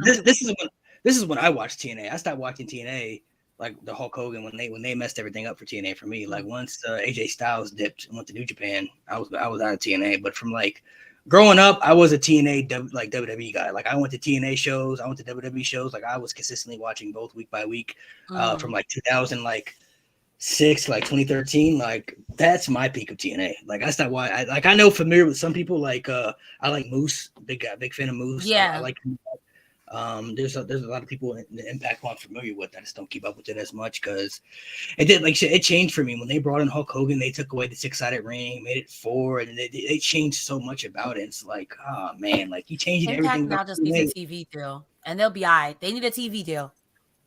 They was hot around that time, and what's crazy too, I just found this out too. I don't even know it was crazy. So TNA, I always knew they fumbled the bag to some extent, but when I found this out, I'm like, they really took so many major L's. Dixie Carter and everything running the company, and they always talked about one of the main things. AJ Styles left. He said that was the money. Like they didn't want to pay him when he felt like he was worth it. He'd been there. He been one of the sole reasons TNA even was relevant. You know what I mean? So like when they didn't want to pay him what he wanted, he dipped. You feel me? Which is understandable. And they brought in all these guys like Hulk Hogan and Eric Bischoff and everything. You can't tell me those guys are cheap. You know what I mean? Like bringing in those guys are gonna cost quite a bit. But Kurt Angle did an interview on this podcast, and he said that I don't know what year it was, but he said that Brock Lesnar wanted to go to TNA. He said that Brock Lesnar would go there. All they had to do was just pay him whatever Kurt Angle was making. Like whatever you're making, just tell him to give me that. And I don't know how much he was making, but like I'm assuming it wasn't no millions. TNA didn't have money like that. You feel me? And TNA said no because they didn't want to pay him whatever Kurt Angle was making. I'm like, bro, this is Brock Lesnar. Like, what are you talking about? Like, especially in TNA. This is around the time like when they had Samoa Joe and I think like Jeff Hardy and Abyss. Oh, that would have been good. And AJ Styles and Sting and like all these people. I'm like, that isn't. They said no to Brock Lesnar, but they brought in Hulk Hogan. Like, come on. Yeah. Like, what are we doing? Like that man ruins companies. Facts. Yeah. He Like, ruins companies. Just look at my Twitter. I retweeted a video of the worst Hogan chair shots in the history of time. Wait, was that the one where he's just like, oh. Yeah, I remember that. It is the most hilarious video because it's just like, this is awful. 24-inch pythons, my ass. It's so bad. It's like it's just paper. It's just crazy to think that though. Like it's like, and you got to think too, TNA isn't like WWE back then. They didn't travel a lot. Like they recorded all their shows pretty much in Orlando. So they probably could have got Brock Lesnar on a full-time schedule because he don't have to go travel a lot on the road. He goes to Orlando a while. They may have a pay-per-view outside of Orlando here and there, but like that's great. Like that, and they had like Bobby Lashley there too. I'm like, this is so insane. Like why would you say no to Brock Lesnar? But let's bring in Hulk Hogan. So was this back when after Brock's initial run? This was when Brock was in the UFC. He first came in and then he went away. He went back to UFC, I think, after his first initial run. He left WWE, then he went to UFC, then he came back to WWE. But this was around the time when Brock was in the UFC. Like this is when like he wasn't in WWE, like he was in the UFC at this time. He probably like I don't know if he was the UFC champion at the time, but like he wasn't in WWE. So no, like he was a free agent. Like he could have went anywhere he wanted to go, and they could have legit got him on a full-time schedule. All they had to do was just pay. He just wanted to be paid whatever Kurt Angle was making. You know, that's all he said. Just pay me whatever Kurt Angle was making. And they said no, but they brought in Hulk Hogan. Like, they don't make sense. Like, what are you like?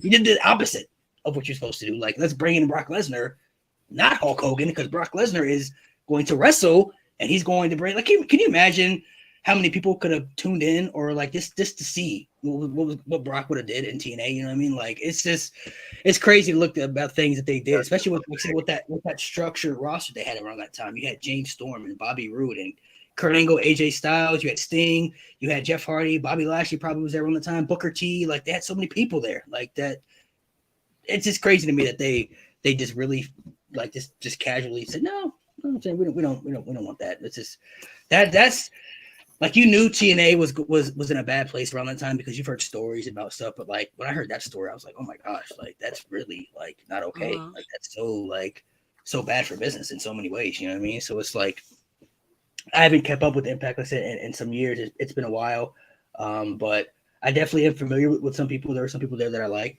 you know, that I keep my eye on, and the same with, you know, New Japan and AEW and all other promotions. So, Maddie, I'll let you go ahead and give your breakout star next year. Somebody you want to see have a breakout year next year. I agree. Kind of like tied into what I said before about Carmelo Hayes. I definitely see him winning the NXT championship around where you said, Malik, around WrestleMania weekend. I think that would be good after Grayson gets his shot, which I'm excited about. And I would love to see Shayna Baszler be the breakout star for the women, but I'm going to go with Roxanne Perez because I see her probably winning the NXT Women's Championship. Sometime next year. I think she's going to be the one to dethrone Mandy Rose now that she's separated from Cora. Thank God. That's going to be good for her. She's improved so much. She's so good. I'm really glad she won the Survivor Challenge. She might not beat her, you know, this time. I feel like she probably will. She'll probably beat her at Stand and Deliver, but it's definitely coming. I think she's going to be the one to beat her. And as far as Carmelo Hayes, you know, every match he puts on is just amazing. As he says, Melo don't miss. He's been doing so good, and I'm hoping he goes to the main roster soon, but that would definitely hopefully be after he wins the NXT title, because I think he deserves to. I think he would have a great run with that title, great matches. Braun is great, but I think, you know, it's time for a new champ for sure, my opinion. I think Carmelo Hayes probably spends the rest of the year in NXT next year as champion, and Braun Breaker comes up to the main roster. Because I can see Melo having a run as champion next year, you know, for a period of time, and then Braun comes up to the main roster because he's ready. He's main roster ready. Like, he's like, some people I just feel like you have to build them up, and there's some people that just have it. They just have that it factor. You know, people like Brock Lesnar, he just had it when he first came up to the main roster. You looked at him, he's nice. You feel me? Like Randy Orton, he had it. You feel me? Like some people just Batista. You know, they have it. People like, you know, Cena when they first came in, you didn't see it at first, but then over time, like, oh yeah, he has it. You feel me? Like some people had to be built up, and I feel like Braun Breaker doesn't need that. I feel like he comes to the main roster, he could instantly just be one of their top guys right off the bat. You know what I mean? I feel like he just has it for me. So I definitely could see that possibly happen sometime next year, but. To end it off, what's something that you guys want to see happen next year in 2023? Maybe as far as maybe a superstar going somewhere, or a certain match, or maybe something in wrestling that you feel like needs to happen as far as like, I want to see this come back, or I want to see this change, or, you know, something. What's something that you guys want to see happen next year in 2023? I'm gonna just say mine because it's the one I can think of off the top of my head. I've said it many times in my videos, but I really want to see John Cena and Edge. I just desperately need that match one more You time. said John Cena and Edge? John Cena and Edge one more time, please. Like that's. That'd I'm gonna be cool. at WrestleMania next year, and I want to see that match happen at WrestleMania. Like I feel like So you want Edge to fight a ghost? He not gonna fight nobody. Nobody gonna see that match. I just feel like I was waiting for it. I was waiting. Yeah, it was. I just feel like for their feud, they've never had a WrestleMania match one-on-one, and I just feel like next year would be perfect timing. You know, they're both getting at the end of their careers, and there's not you don't even have to build it. The story's already there. You just announce the match, and you just play off the stories that they've had for years, the beef and everything. Everybody knows the history between the two, and I just feel like that's something that I would just think would just be big for next year for WrestleMania for me. If I had to pick another one, I would say Money in the Bank goes back to WrestleMania. That's what I'm hoping for next year. I think we get rid of Money in the Bank pay-per-views. They're talking about they're getting rid of all of the gimmick shows anyway. So Money in the Bank gone, whatever. One more thing I actually want to throw out there too. I still kind of have hope for the WWE New Japan collaboration. I don't know what the possibilities are, but because Triple H is in charge now, I definitely think he would be open to it. And there are a lot of people without WWE is my favorite promotion, but New Japan is my second. And without Vince now being not in the chair, there's just so much talent in New Japan that people just don't know about yet. Like they just so much like Okada and Tanahashi and Will Ospreay and Jay White and Hiroki Goto and just like there's so many people out there that people just don't know about yet. And I just feel, and now New Japan just got a women's division now. They have a women's division now. Kairi, who people know is Kairi Sane, she's the women's champion now. So there's just so much talent out there. I just feel like for New Japan to really get the big eye, because they did the collab with AEW, but AEW is kind of in the same boat. I feel like with NXT a little bit, like not everybody watches AEW just because there are some people out there who just don't want to watch it because they like WWE and they don't want to watch it. And there's some people out there who just can't get into it for every reason. But like everybody knows that the biggest wrestling promotion in the world is WWE. You know what I mean? Like you don't even have to watch WWE. People like to even know what it is. You could walk on the street and say, you name a wrestling promotion, they're going to say WWF or WWE. You know what I mean? Like that's the main one that everybody knows. So the New Japan and WWE collaboration, I still have high hopes for that. I know there were like rumors going around last year about it happening. But I think Triple H is definitely a student of the game. I think he knows what it would do, like how much money it would bring in, how interesting it would be for Japanese wrestling fans and American wrestling fans. So I feel like that's something happened. Yeah, that's something that I want to see Randy Orton versus Okada or Naito versus, Edge, Seth Rollins versus Will Ospreay, Roman Reigns versus, Tanahashi. Like these are matches that I want to see happen. You know what I mean? Especially now that they have a women's division too, so you can have women's matchups too. So I just feel like it's something that would be big next year. Not really saying that'll happen, but if anything, I definitely want to see that as well. Go ahead, Brie. What about you? If you take the. I was gonna say first, I want Money in the Bank at WrestleMania. Yeah. Have that start up the show with a bang, and also I'm repping the House of Black tonight. I want them to win the trios titles next year. That's Black good. needs those trio titles. That's Nice. I'm big on Malachi Black too. I love Malachi Black. He was Aleister Black. I've always liked him. Yeah. Brad, what about you, man? Isn't he Uncle Howdy? I don't think so. Hang up on this man. No, but all jokes aside, that was my literal first thought when I saw Uncle Howdy the first time. It was like, that's Malachi Black. If you look at the eye, it definitely does have that feel to it. Hang up on this man. I've shared this theory, this want, this desire, in several videos on my TikTok channel. I want Bianca Belair to turn heel, obviously, and I want her husband to join her and to make them the heel power couple of the WWE. Ooh, I like that. I think it would be absolutely incredible. That would be cool. They've already hinted at him leaving several times. They've hinted at a lot of people turning, and then nothing comes of it, because I think they're just trying to just lay things out there for like later. Yeah, maybe we'll do that later. Not now. Just to kind of give them like several different angles that they could go with. And so, but that is just something that, and Bianca, when she was in NXT, she was a heel. She was a very good heel in NXT, and I think it would be incredible. So that would be one thing that I want. I definitely want Money in the Bank back at WrestleMania, and I really don't want The Rock to win the Royal Rumble. No. Please, Oh, please, I don't want please, that either. Trips, No. please. Don't tell me you can't put The Rock in a match. You can do whatever you want. You're in No, charge really. of creative. It doesn't even have to make sense. You can just put The Rock in a match. Another come one I on. want to add on there too for next year. I'm with Chris. I definitely want to see MJF have the Reign of Terror as champion. I wouldn't care if he held the championship all year next year, never lost. I'd totally be all right with that. Yeah. And one more thing. Am I the only one that doesn't care about Rock fighting Roman?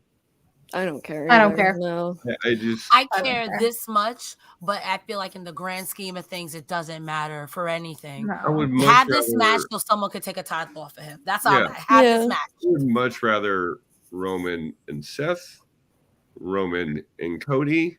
Yes. I'd even Mhm. take Roman and Bray before I'd take Roman Yeah. and Brock, because just like he's so far out of the game. He's, why? I'm not. Right. No, I mean, I see your points. I'm kind of like 50-50 on it. I'm not gonna not act like I don't care about it because it's The Rock. So if The Rock come back, That's I'm not true. gonna be like, I'm not gonna Well, say yeah.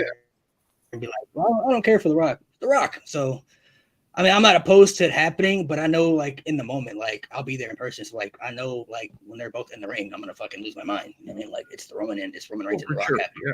Like, but like, Yeah. I would prefer maybe like Roman Cody. Like, I think that would be something that I prefer differently. Same. Roman Bray, Mhm. Roman Seth would be okay, but like, I understand why they would do Roman and Rock. That's the biggest match to have, and that would break all types of records for us WrestleMania. I mean, there are people who would watch WrestleMania who probably don't even watch wrestling because The Rock's in it. You know what I mean? Like the same thing happened when The Rock came back to face Cena. There are people who came back to watch wrestling because The Rock was in the main event. You know what I mean? He came back to wrestling, so it's something that you definitely would do.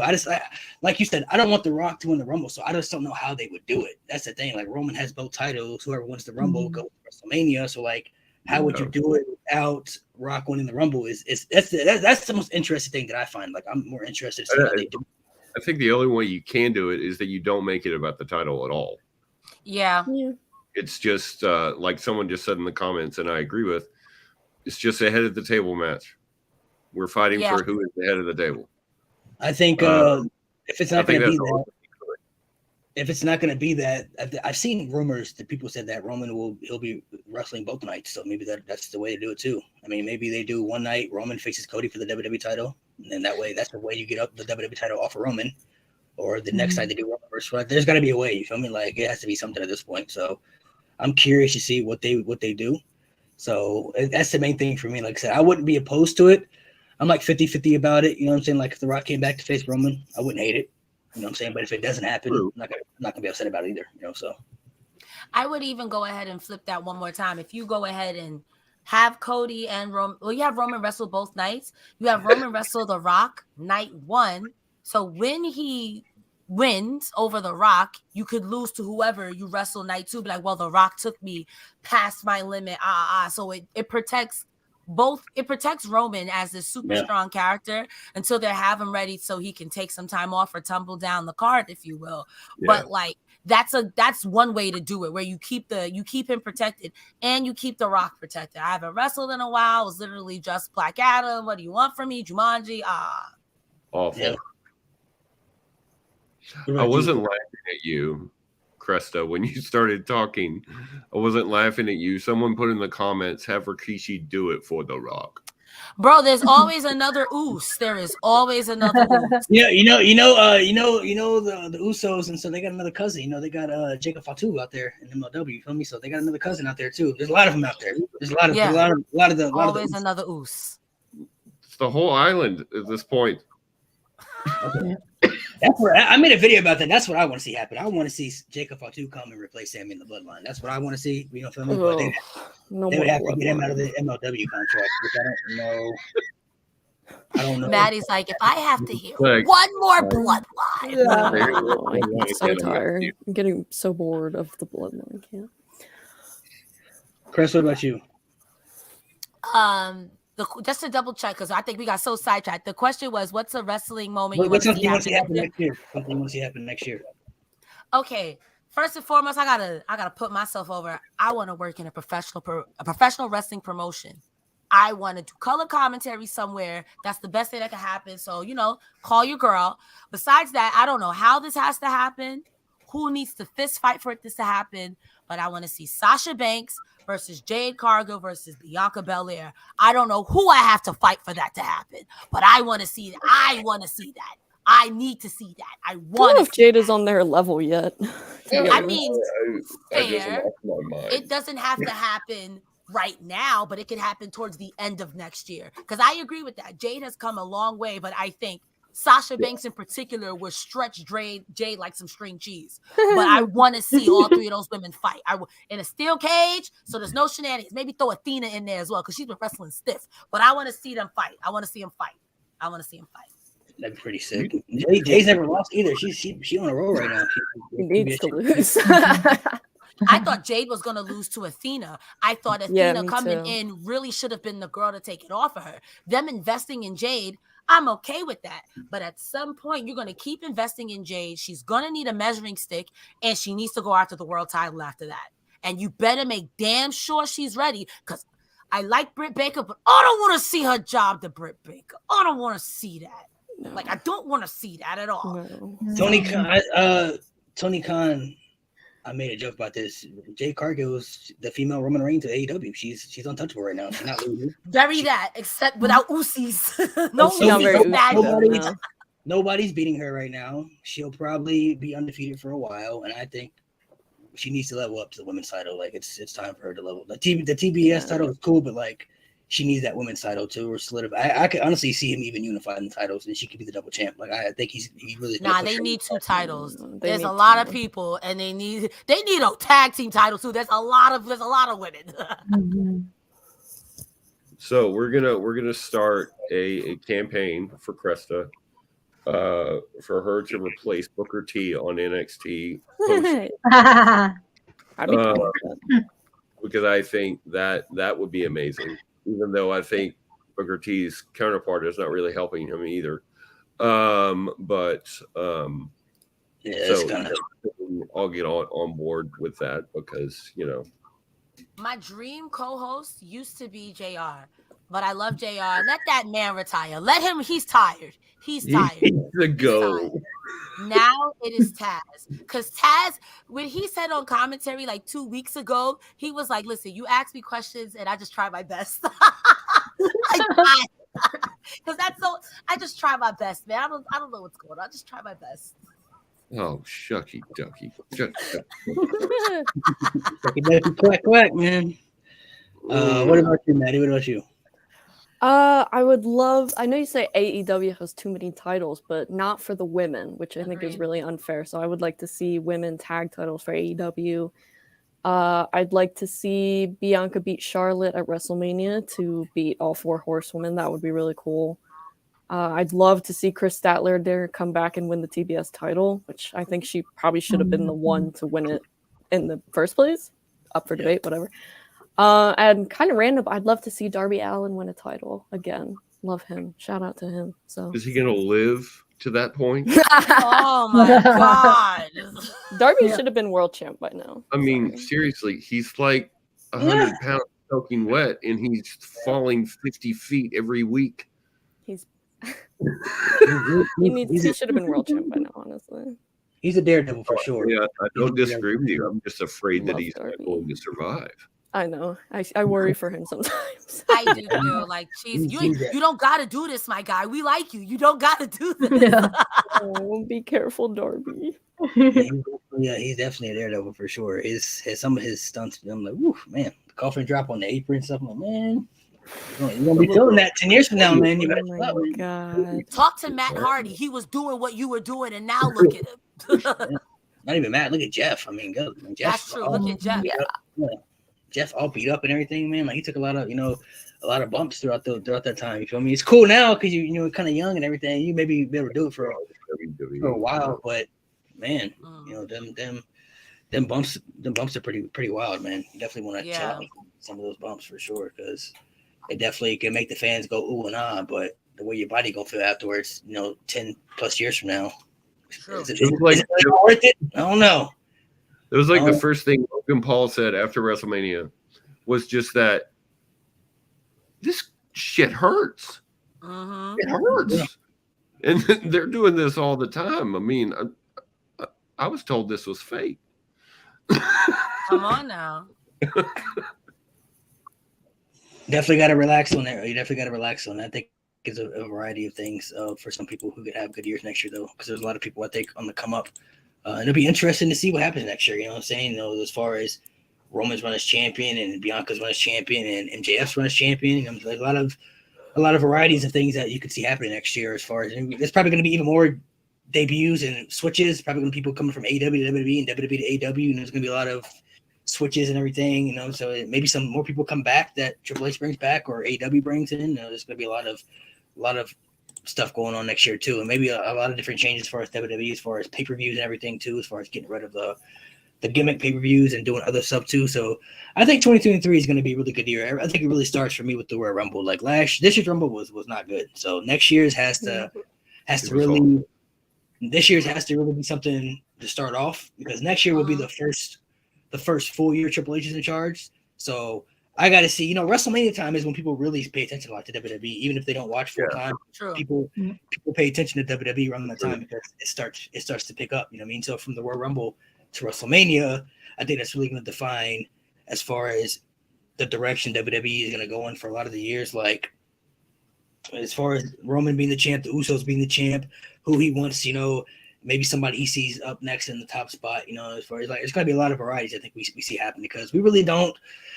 I feel like there's really no clear-cut winner of the Rumble. Like people have their speculations about Cody, but there's really no guarantee he even comes back by then. A lot of people say The Rock, but we don't even know if he's even coming back either. You know what I mean? So like people just don't know. Like people just really don't really know as far as like scenarios. Like I think for the last couple of Rumbles, people kind of thought in their head they knew what was going to happen. Like, okay, we pretty much think this is going to happen, and it happened. But next year, I think it's really kind of a toss-up. You know what I mean? It's really kind of like up in the air as far as like what can happen, what cannot happen. And with AEW the same way, like how far are they going to push MJF as champion? Like, will he be there? Are they really going to try to solidify him to be their next guy so they can keep him when his contract is up, so they can make sure he stays? Or are they going to, like if he could run mediocre? We don't know. Like I think, like I said, I want to see what you said. I want to see him get pushed like as the top guy, as champion. Like I don't care if he cheats in all his matches to win. Like he could be another JBL. He could be another Roman Reigns. Cheat in every match for all you got to do to win. You feel me? Like be that type of guy. Like the one thing that truly made JBL so hated throughout his run, if you go back and look at his run, he never won a match clean. Any match that he won for that title, somebody helped him. He never won a match clean. It never happened. I love it. It happened every single time. Roman Reigns is champion. The bloodline's always there. God. The bloodline's there for Roman. MJF, to somebody, I feel like, him being such an asshole, but he could hire somebody. Hey, come over here and help me, and do my thing over here. You feel me? Like build something around me. So there's always going to be interesting factors to see. So I'm excited for next year's, for wrestling next year and all in general. Actually, I got to take that back. It starts with Wrestle Kingdom for me. Wrestle Kingdom is the beginning for me. So it starts with Wrestle Kingdom. Then we go into the Royal Rumble. So I got to backtrack on that one. But I appreciate you guys for coming on and joining people in the comment section. And I see a lot of people in the comments interacting. Thank you guys for interacting in the comments. Make sure you guys go subscribe. Didn't get to everybody's questions, but I see a lot of people in here. I saw Kevin up in here and a lot of other people making my mark, who's always in the chat. Thank you for the support. A lot of people always in here. Just to end it off, what's a goal, personal goal of yours next year you want to see happen for yourself? It's a personal life goal in general. Mine is to become a full-time content creator. Period. That was my goal this year. I didn't make it happen next year, but that's my goal next year. It's still gonna be my goal until I make it happen. So become a full-time creator, whether it be like I don't work for Fightful like you, but whether it be working for Fightful or something, any opportunity, I'll take it at this point. So, any opportunity. That's my personal life goal next year that I want to see happen for myself. What about you, Bree? For me, I just want to keep growing the channel that I'm on now, and then have our own women's show. And I'm gonna be doing my own YouTube channel next year, so just kind of get that built up. And nice. Yeah. Brad, what about you? Something you want to see happen for yourself? Personal life goal.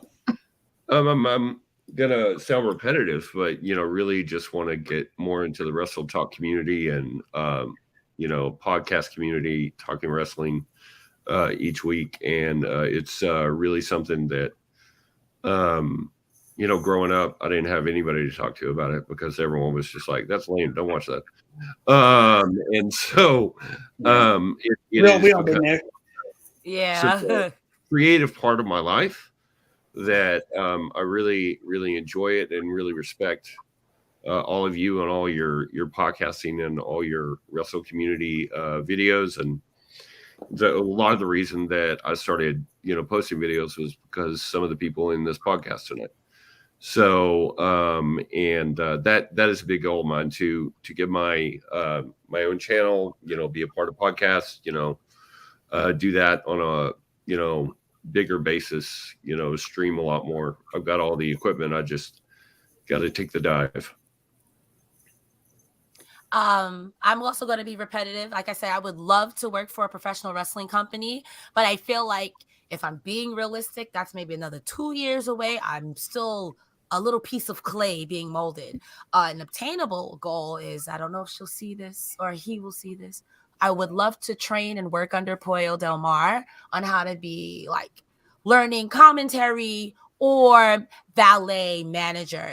If you don't know who Pollo Del Mar is, right now she is a manager for NWA. I forgot what tag team she's managing right now, but she is considered what they call an exotico down in like Lucha Libre. So they're a drag queen professional wrestler. So she'll wear the hair, the lashes, she's in people's faces, but she's also taking bumps. Think of like if Zelina Vega was a drag queen. She's so knowledgeable. I started watching Lucha Underground because of them on Twitch. So my goal for next year is to either interview or train under Pollo Del Mar. And then the year after that, come on, Impact, hire me now. Or NXT, come on, hire me now. Maddie, what about you? Mine's very basic compared to all these. I want to graduate college next year, get my BA. I'm excited for that. And I want to move to Washington, D.C., start my career as a writer. I'd love to grow my Twitch a bit too, but that's my main goal for next year is to get my own life started. So. Nice. Everybody got their own personal goals. Wish the best luck for everybody who wants to achieve their goals. And everybody in the comments watching, you guys have your own personal goals as well. Best of luck to you guys next year. Maybe 2023 will be your year. Maybe 2023 will be the year that you're on the come up. If this year wasn't a good year for you, maybe hopefully next year will be a better year for you. So salute to everybody for coming on. Thank you guys for coming on, taking the time out of your day. Thank you guys for in the comments too, for interacting. For coming in the comment section as well. Make sure you guys hit the subscribe button, and we'll be back Tuesday with another podcast, Spin the Wheel edition again of topics that we'll be doing with some special guests as well. So thank you guys for coming on, and you guys have a great night.